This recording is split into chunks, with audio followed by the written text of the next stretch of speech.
Olá, pessoal, boa noite. Então, eu fui convidado pelo Crente para falar hoje para vocês a respeito do instrumento de classificação de complexidade do cuidado de pacientes no HCR.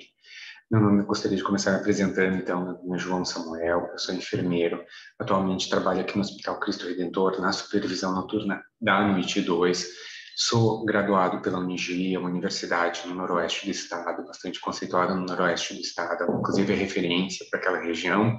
Também tenho especialização em terapia intensiva aqui pelo GHC, fui na modalidade residência multiprofissional. Dito essas coisas, esses pontos iniciais, para que vocês possam me conhecer um pouquinho, gostaria de falar então um pouquinho, contextualizar para vocês, porque a gente pensou que seria importante falar a respeito deste assunto. A classificação de pacientes ela é importante para averiguar a carga de trabalho de enfermagem e subsidiar o dimensionamento de pessoal. E existem vários sistemas de classificação de complexidade de cuidado de pacientes. Contudo, o HCR utiliza um sistema de classificação de pacientes de PERROCA, também conhecido por uma sigla de SCP, que ele é voltado para as unidades de internação, e o Nurse Activities Score, o NAS, que é voltado para as unidades de terapia intensiva. Quando se decidiu no GHC usar um sistema de classificação de pacientes, foi voltado com essa questão de subsidiar o dimensionamento de pessoal aqui, inicialmente no GHC de uma forma geral. A gente começou utilizando o sistema de classificação de PERROCA, mas posteriormente a gente percebeu que precisava de algo um pouco mais específico, que tivesse uma especificidade maior para se trabalhar com os pacientes de terapia intensiva, uma vez que, quando os pacientes classificados pelo PERROCA se caracterizavam como pacientes que demandavam cuidados intensivos, não se tinha uma estratificação do que eram esses cuidados intensivos, e a gente precisava de alguma coisa um pouquinho mais específica para poder direcionar e entender melhor o trabalho que era feito dentro das unidades de terapia intensiva. Então, o meu objetivo principal com essa aulinha aqui é mostrar para vocês a diferença que tem entre o SCP e o NAS, e apresentar esses dois sistemas de classificação de pacientes do HCR. O nosso intuito é voltado, sim, em grande parte, para os profissionais do HCR, tentando otimizar um pouco o preenchimento dessas planilhas, para que a gente possa ter dados adequados para utilizar aqui no HCR, mas também mostrar para as outras pessoas que estão assistindo isso como a gente trabalha aqui no HCR e como utilizar esses dois sistemas de classificação que são adotados atualmente aqui no GHC. Para iniciar, então, o sistema de classificação de pacientes, o SCP, é um instrumento utilizado para classificar os pacientes segundo as suas necessidades individuais. Ele é composto por 3 indicadores críticos de cuidado e ele vai possibilitar classificar os pacientes em categorias de cuidado mínimo, intermediário, semi-intensivo, que vão ser obtidas pela somatória de pontos atribuídos a cada indicador crítico. Então, alguns pontos importantes aqui, ele classifica os pacientes conforme as necessidades deles e vai ser composto por indicadores críticos que vão nos dizer se esses pacientes demandam de cuidados mínimos, intermediários, semi-intensivos e intensivos. Como isso é feito? Esses indicadores críticos são considerados para compor, que são considerados para compor um instrumento, são divididos em algumas áreas que vão compreender estado mental e nível de consciência, oxigenação, sinais vitais, nutrição e hidratação, motilidade, locomoção, cuidado corporal, eliminações, terapêutica, educação e saúde, comportamento, comunicação e integridade cutâneo-mucosa. Eu falei rapidamente desses itens porque a gente vai abordar agora cada um deles de uma forma um pouquinho mais específica para a gente entender como usar o instrumento e como preencher ele de forma adequada. Bem, aqui no HCR, no GHC de uma forma geral, a gente tem esse sistema informatizado. Quando a gente entra no prontuário eletrônico, a gente utiliza a nossa coreia, a nossa senha, a gente entra numa abinha que vai estar selecionada como grau de complexidade do cuidado e ele vai abrir essas janelinhas para a gente, que trabalha aqui no GHC. Essas janelas não estão dispostas aqui nessa mesma situação, né, nessa mesma condição que eu coloquei aqui, uma abaixo da outra.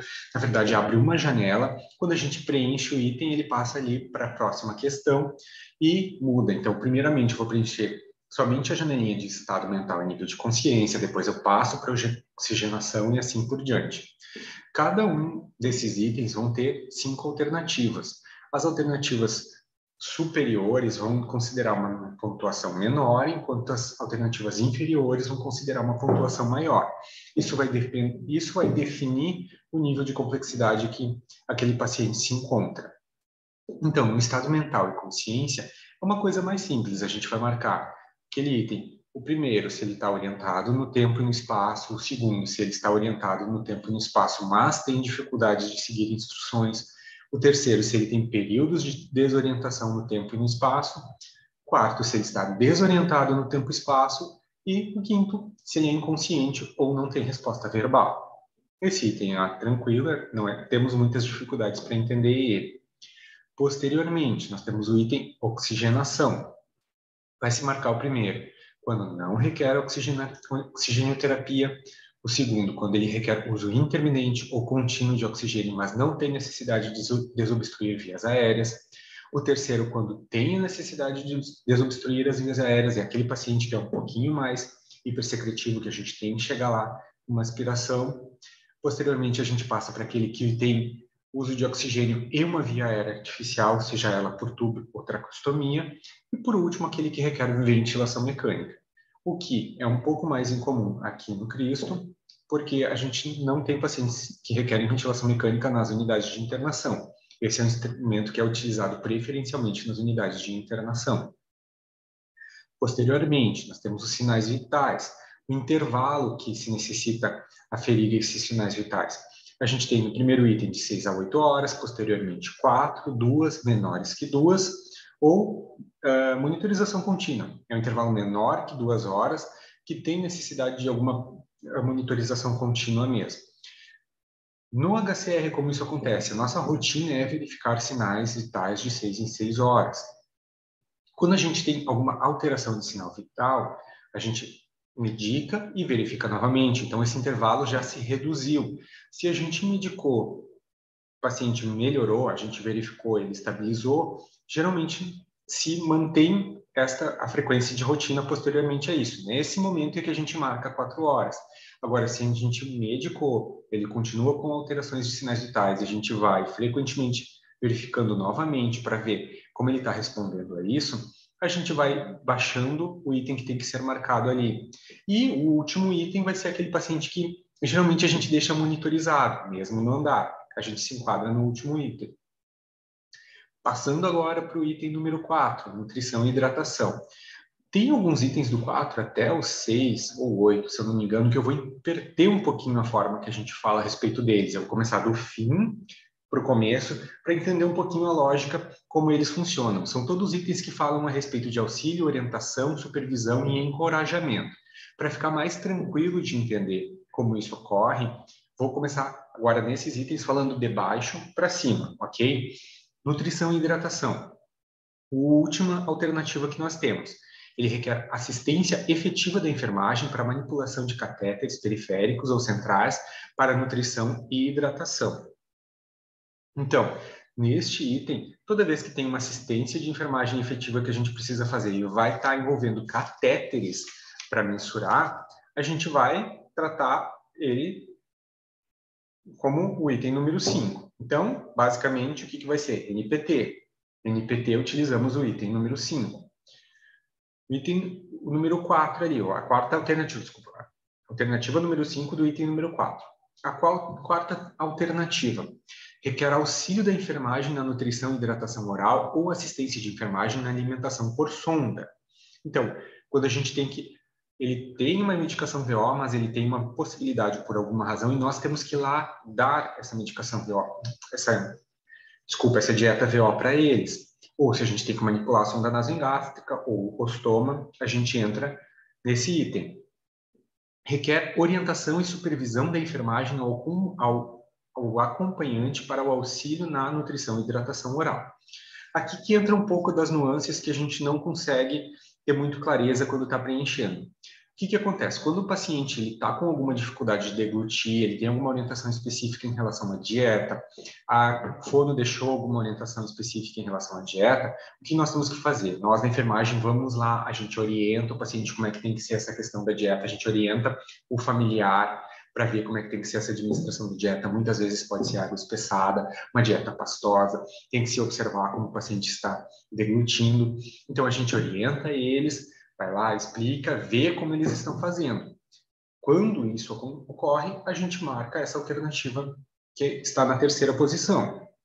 A partir disso, no momento que a gente já fez isso em mais de um turno, no momento que a gente fez isso em mais de um dia e a gente percebe que eles começaram a entender essas orientações, a gente só vai passar no quarto e ver como eles estão fazendo isso. A gente não precisa mais orientar, a gente sobe e marca a segunda alternativa, que requer encorajamento e supervisão da enfermagem na nutrição e hidratação oral. Agora, a partir daí, a gente já pegou segurança de que eles estão fazendo essa técnica de forma correta, ele passa para a autossuficiência e a gente evolui a marcação para o primeiro item. Esta é a lógica de todos esses itens, que é, por exemplo, o 5, o 6, o 7 e o 8. Todos esses itens que têm auxílio, orientação, supervisão e estímulo estão relacionados com esta lógica. Primeiro a gente vai orientar eles, ver se eles aprenderam, depois a gente só vai conferir se eles estão fazendo a coisa correta e eles passam então e evoluem para a autossuficiência. Então, no item 5, questão de motilidade, mais uma vez eu começar pela quinta alternativa. Requer assistência efetiva da enfermagem para a movimentação de qualquer segmento corporal devido à presença de aparelhos gessados, tração, fixador externo ou por algum déficit motor. Por que eu li assim? É que ali no nos nossos box, ali nas nossas janelinhas, cortou o restinho da frase, mas quem está no sistema do GHC, é só colocar o mouse em cima e ele aparece a frase inteira, tá certo? Então, qualquer assistência efetiva da enfermagem para movimentar qualquer segmento corporal vai se enquadrar aqui. Requer auxílio da enfermagem para a movimentação de um ou mais segmentos corporais.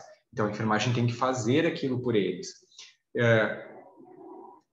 auxiliando naquele procedimento. O que isso quer dizer? Aquele paciente que ele consegue se ajudar para sair do leito, ele consegue se ajudar para movimentar, mas eu vou ter que ir lá segurar a perna, vou ter que fazer alguma coisa por ele durante essa mobilização.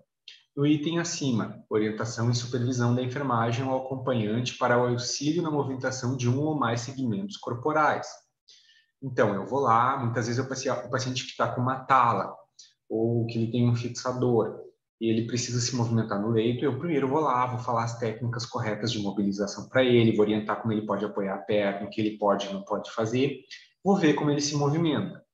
A partir daí, passou alguns dias, passou alguns turnos, eu vejo que ele já entendeu essas orientações, eu vou no quarto só para conferir se ele está fazendo isso com a técnica adequada, evoluindo então para alternativa 2, requer estímulo e supervisão na enfermagem para a movimentação de um ou mais segmentos corporais, e esperando que ele evolua para o autossuficiente, que ele possa fazer essa movimentação sozinho.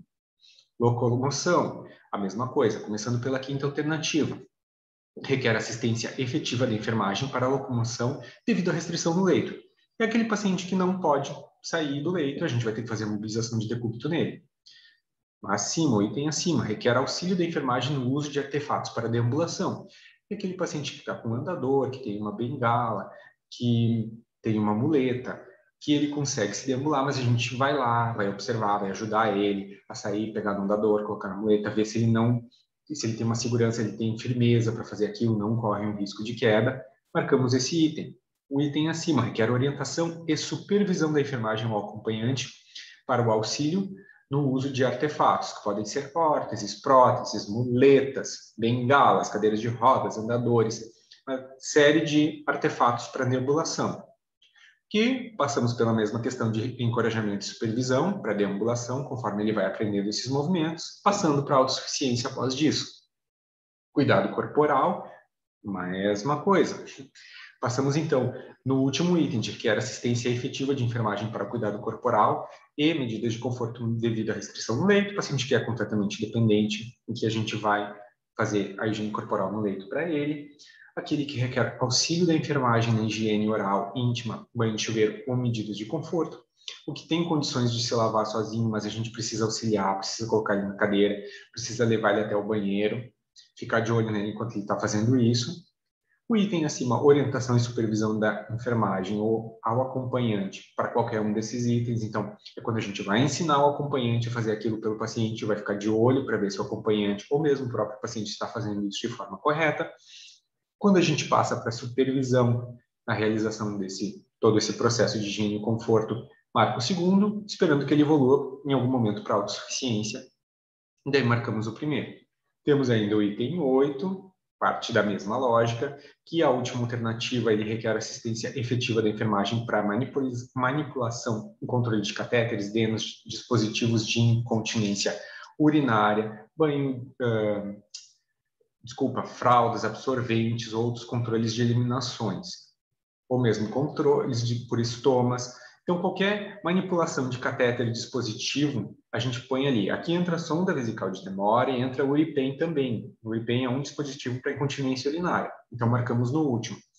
E o item acima requer auxílio e controle da enfermagem no uso de comadre, papagaio, trocas de fraldas, absorventes e outros. Quando a gente vai lá, a gente coloca a comadre para eles, a gente retira a comadre, faz a mesma coisa com o papagaio. Quando a gente tem a troca de fraldas, isso a gente coloca nesse item. Acima temos a orientação e supervisão para esses dispositivos. Então, quando a gente vai lá, ensina o familiar a colocar a comadre, vai lá, observa se ele fez da forma correta, se ele tirou, a gente evolui, então, para depois que já ensinou, a gente só vai lá e observa, para depois evoluir para a autossuficiência. Então, a gente vai alternando esses itens. Agora já mudamos um pouquinho, saímos dessa lógica de orientação, supervisão, estímulo, e passamos para a terapêutica.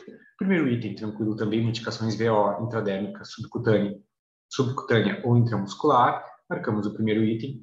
Medicações EV contínuas, endovenosas contínuas, ou através de sonda nasogástrica enteral ou estoma, ficam no segundo item. O terceiro item é medicação endovenosa, mas que tem manutenção de catéter, ou seja, o catéter está heparinizado, hidrolisado ou salinizado, a gente marca na terceira. Na quarta, quando ele recebeu sangue ou hemoderivados ou expansores plasmáticos, agentes citostáticos, isso se considera nas 24 horas, não quer dizer se ele fez no momento da internação, eu vou manter esse item marcado em todos os dias da internação dele, somente no dia que ele recebeu esse sangue ou derivados. E por último, requer o uso de drogas vasoativas ou qualquer outra droga que tenha maior cuidado na administração. Então, pode ser um fator 8, além das drogas vasoativas, pode ser um fator 8, pode ser, por exemplo, sei lá, um quimioterápico. Todas essas drogas que necessitam de mais cuidado vão se enquadrar nesse item. Temos, então, ainda a educação em saúde, que a gente entra com uma pronta compreensão e aceitação das informações recebidas no primeiro, dificuldade de compreensão, mas com pronta aceitação das informações recebidas no segundo, pronta compreensão, mas certa resistência às informações terceiro, elevada resistência às informações quarto, sem aceitação das informações quinto. No quinto também se engloba aqueles casos que não se aplicam. Se o paciente está inconsciente sem resposta verbal, a gente marca no quinto. Comportamento, calmo, tranquilo, com preocupações cotidianas, marcamos o primeiro. Alguns sintomas de ansiedade, sejam eles até 3, com queixas e solicitações contínuas, ou retraimento social, no segundo. Irritabilidade excessiva ou retraimento social aumentado, ou apatia, ou passividade, ou queixas excessivas. Então, pensamos que no segundo são algumas queixas, no terceiro já são queixas excessivas. Mas pensa que em todas as alternativas aqui, ó, vou citar um exemplo da quarta. Sentimento de desesperança ou impotência psíquica ou ambivalência de sentimentos ou acentuada diminuição do interesse por atividades ou aumento da frequência de sintomas de ansiedade. São mais de 3 sintomas. Todos esses itens estão relacionados a questões de maior agitação, mas também questões de menor agitação, porque a gente tem a tendência a pensar que o paciente que está muito quietinho é bom, mas não, ele também precisa de cuidados, eu preciso ir lá verificar se ele não está deixando de verbalizar alguma coisa que possa ser importante para identificação de alterações do quadro clínico dele, ok? E por último, temos comportamento destrutivo dirigido a si mesmo e aos outros, recusa de cuidados, atenção à saúde, ou verbalizações hostis, ameaçadoras ou completo isolamento social. Mas lembra que é sempre aquele paciente que está mais agressivo, mas aquele paciente que está interagindo muito pouco também. A gente tem que avaliar esses dois aspectos. Aqui, no Cristo, confesso que é um pouco mais frequente essa questão dos pacientes que são hostis com os funcionários, não tanto hostis consigo mesmo, como a alternativa fala. No número 12, então, nós temos a comunicação, que quando é o paciente comunicativo expressa suas ideias com clareza e lógica. No item seguinte, então, dificuldade sim em expressar por diferenças socioculturais, verbalização inapropriada. Aqui entra também já uma questão de dificuldade de línguas. A gente já recebeu alguns pacientes que são haitianos, senegaleses, que não falavam muito bem português, então a gente tinha essa dificuldade de interação e se enquadrava nesse item. Aqueles que se recusam, então, a falar, chorosos, têm comunicação não verbal. No próximo item, dificuldade de se comunicar por distúrbios de linguagem. Então, aqui entra afasia, disfasia, disartria, sensibilidade dolorosa para falar, ou por, então, presença de barreira física, seja ela tracostomia ou tubo, ou deficiência física ou mental. São todos na alternativa número 4. E o quinto, inapto para comunicar as necessidades. E, por fim, nós temos, então, a integridade cutâneo-mucosa, que é aquele paciente que tem uma pele íntegra, sem alteração em todas as áreas do corpo. Fica no primeiro. Ele tem alteração da cor da pele em uma ou mais áreas do corpo, mas não tem solução de continuidade. No terceiro pele sem presença de exudato purulento, mas com presença de solução de continuidade. Então, essa é a diferença entre o primeiro e o terceiro. Pacientes que têm FO, mas esse FO está em bom aspecto, a gente marca o terceiro. Ou se ele tem alguma lesão de pele, mas que está em bom aspecto, marca o terceiro também. No quarto, então, tem presença de exudato purulento, mas sem exposição de tecido muscular ou ósseo, mas tem ausência de necrose. E o quinto, presença de exudato purulento, tem exposição de tecido muscular ou ósseo e pode ter presença de necrose também. Então, isso aqui encerra para a gente, pessoal, essa questão do SCT. A gente espera com isso que se consiga preencher esse instrumento de forma adequada, que esse vídeo possa instrumentalizar um pouquinho para fazer isso da forma correta, mas também vamos exemplificar um pouco agora da diferença que a gente tem entre esse sistema e o NAS. O Nurse Activities Score, o NAS, então, ele permite avaliar a carga de trabalho dos enfermeiros com base no tempo gasto nas atividades de enfermagem inerentes aos cuidados prestados. Ele é independente do grau de gravidade da doença que a pessoa apresenta e a pontuação total traduz uma porcentagem de tempo que o profissional gasta com cada paciente. Tá? Qual que é a diferença principal entre o PROCA? Entender por que esse é feito mais nas UTIs. O PROCA ele vai estar baseado em algumas necessidades do paciente. Esse aqui vai estar baseado nas atividades de enfermagem.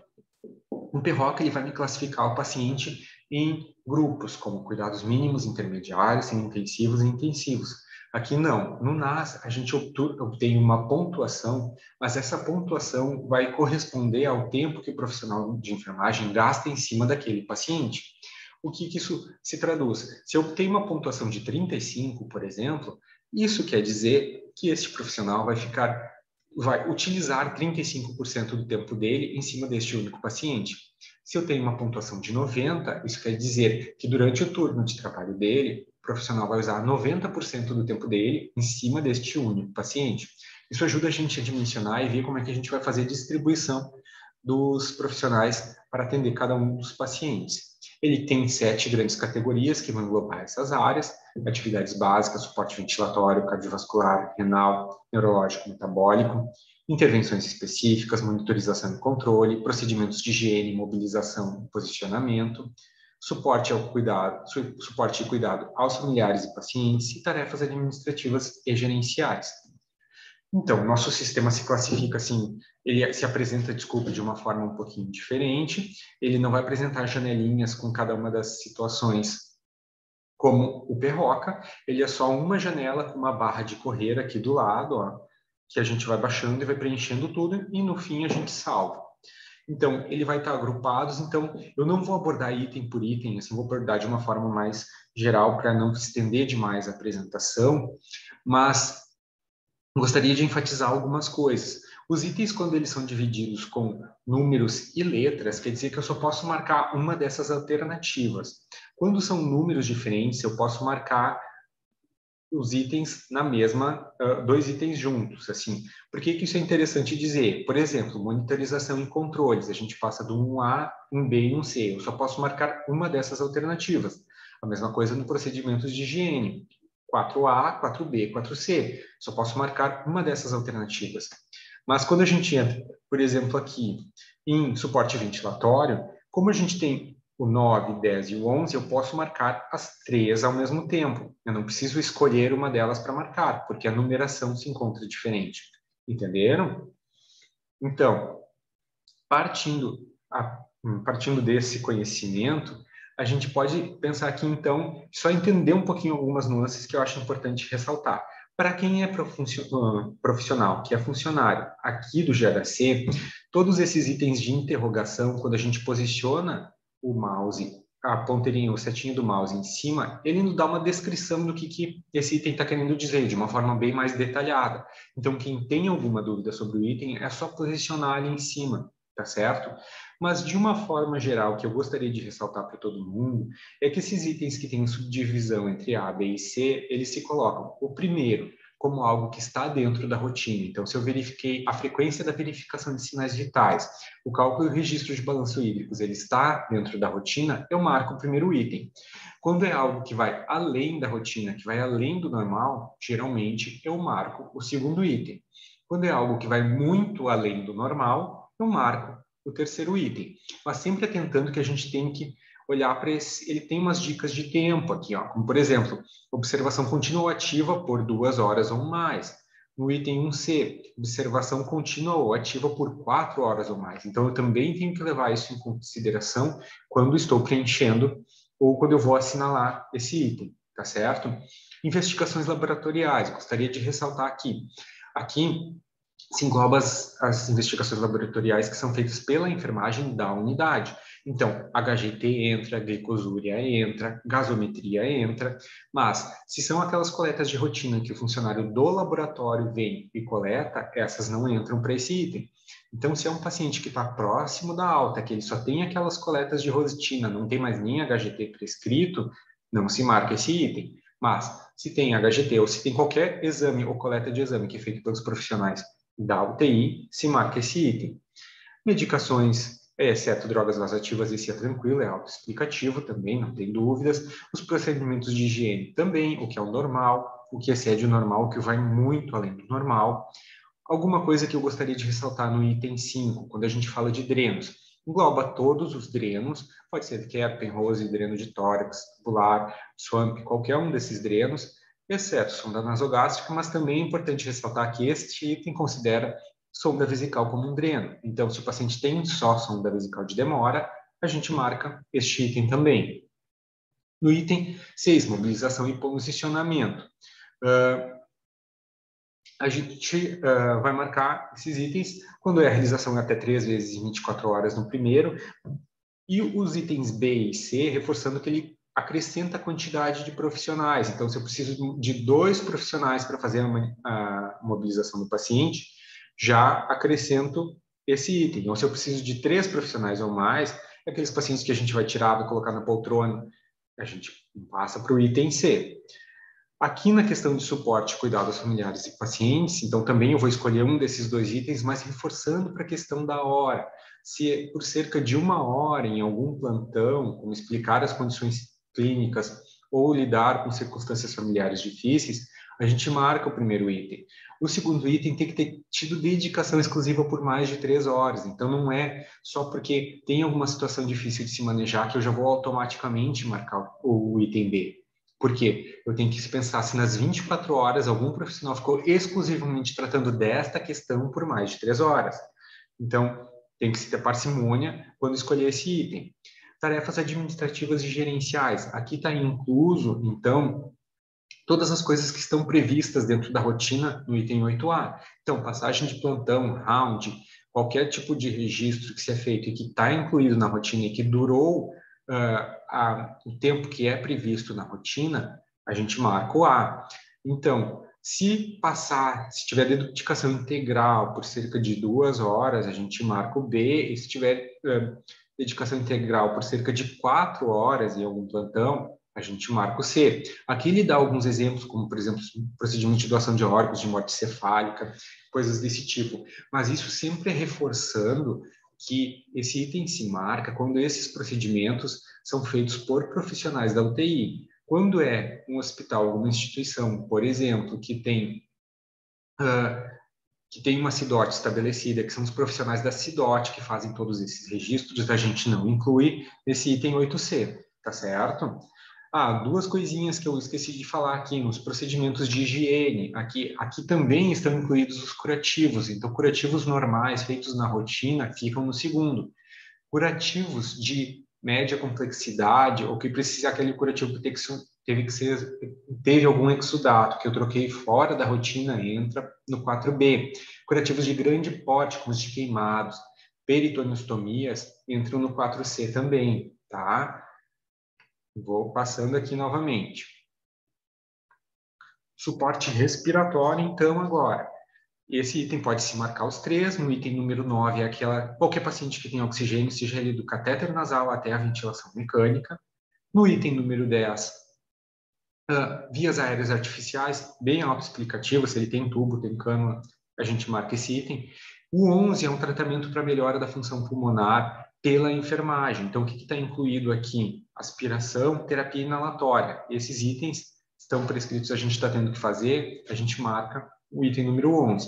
Suporte cardiovascular, drogas vasoativas, tranquilo, autoexplicativo. Agora, uma dica para o item 13, reposições intravenosas de grandes fluidos. Quando a gente olha o balanço hídrico, dá uma espiadinha nos líquidos administrados. Se tiver mais de 4,5 litros administrados, a gente considera grandes fluidos. Então, já marca o item 13 também. O item número 14, monitorização de ato esquerdo. Entra o Swan-Ganz, mas pode ser balão intraórtico também, entra nesse item, a gente pode marcar. ECMO a gente pode marcar nesse item também. E reanimação cardiorrespiratória nas últimas 24 horas, entra no 15. Isso excluindo-se o soco pré-cordial. Passando então para suporte renal. Técnicas de hemofiltração, técnicas dialíticas que são feitas por profissionais da UTI. Entram nesse item.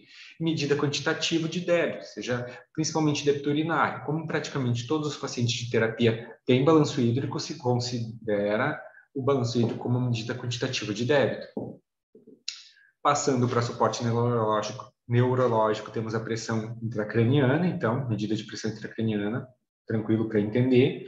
No 19, que é importante ressaltar só que é tratamento de acidose ou alcalose metabólica, então tem que se ter feito push para se tratar aquilo, seja de potássio, seja de bicarbonato, a gente marca esse item. Acidose respiratória, nós não marcamos, porque a gente não faz a correção da ventilação para corrigir a acidose respiratória.